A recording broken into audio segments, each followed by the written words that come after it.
Welcome back. Now that you initiated the project, you went through the beginning of your first cycle, the monthly cycle. You're going to see the weekly management.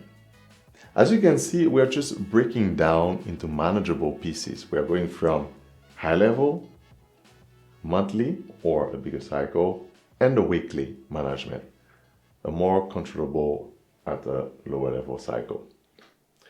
What you have there is the C01. C01 is measure and report performance.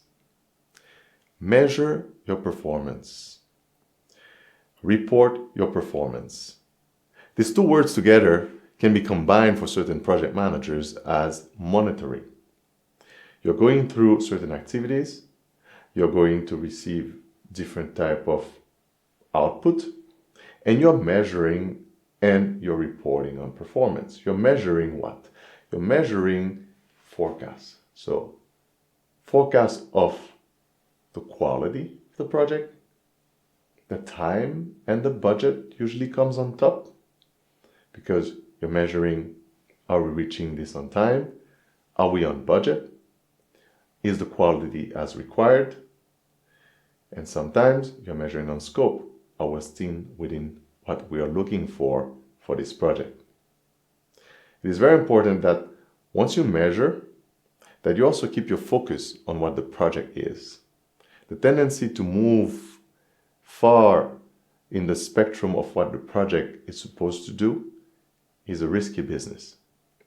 That's why you also report on performance.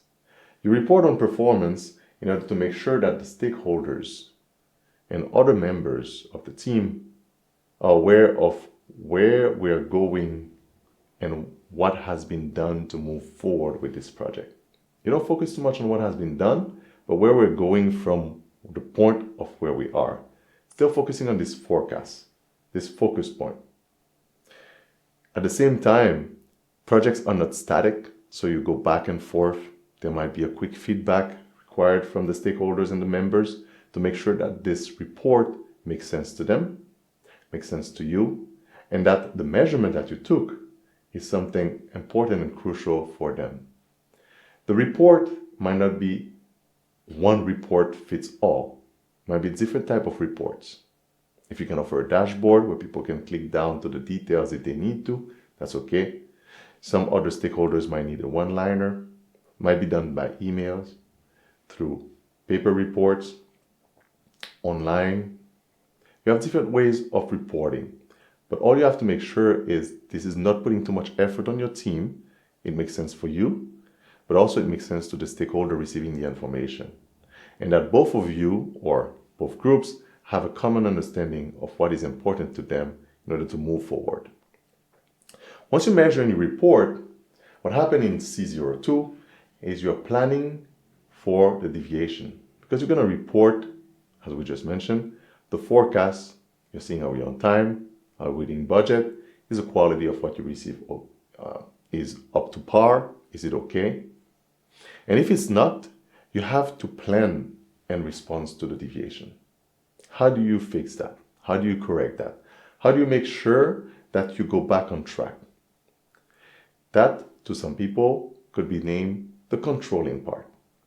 The controlling part, you're gonna have to set the threshold, a limit. How do you control? As we know, decisions can be made at different levels. People doing their own task will have their threshold and decisions to be made. Some people that are consultant or specialist will have their own threshold and decisions to make. But the decisions that we saw are project manager and sponsor. Let's say something goes out of bound. The deviation is too high. The project is budgeted as 5,000 total, and there we're going to spend more than 500 more. That's 10%. Depends on how you've decided before. Might be a decision for the sponsor. But 5,000 or 500 might be nothing for a project of 5 billion. So there is a very important and crucial step to take when there's communication between sponsor and project manager to make sure that when these decisions have to be made for the deviations to be fixed or which response have to be taken, that it is important that people in their different category of work understand where they stand and where they can take this decision to plan the response for the deviations. Once you go further, you can trickle down to see what caused this deviation. Can we fix it? It might be a people error, it might be a machine error, it might be also a sense of what we're looking for error. All this can be considered with the team, with the expert, with the people involved. Now, once you have your different options for the response, you might apply the response or you might let it go. It will all depend on the decision that is being made at the time. After that, you see that we go back to two major points where the title seems familiar. Kickoff meeting, the weekly kickoff. So the kickoff meeting with the team members, the key team members at that period of time working on the different activities of the week for the weekly management. There you communicate to the team, see if there are any kind of conflict, anything going on in the organization with their schedule, with their work, with the deliverables they have to care for. Is it making sense for them? Can we move forward from there? And next step is to communicate to the broader team, to other stakeholders, to people that might have an interest. It is true that these people might have another view of what is happening, but also they may have other kind of communication or information that is important to the project, and they can help you make this step a little bit more concrete, but feasible. They can see other type of conflict that may happen in the future, depending on how the communication is made to them and what kind of information they have access to. As you just see, this group of activities, there's no peer review.